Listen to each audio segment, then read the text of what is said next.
Hemed Suleiman Abdullah naapa kwamba nitakuwa mwaminifu kwa Zanzibar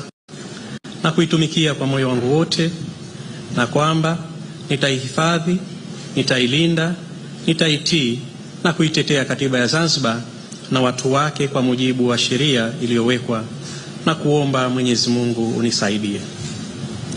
Mimi Hemed Suleiman Abdullah naapa kwamba nitaitumikia vyema kwa moyo thabiti Serikali ya Mapinduzi ya Zanzibar katika utekelezaji wa kazi zangu za ujumbe wa Baraza la Mapinduzi, na kwamba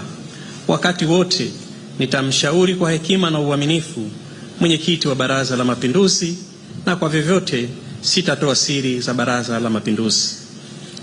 na kuomba Mwenyezi Mungu unisaidie. Mimi Hemed Suleiman Abdullah naapa kwamba nitaitumikia vyema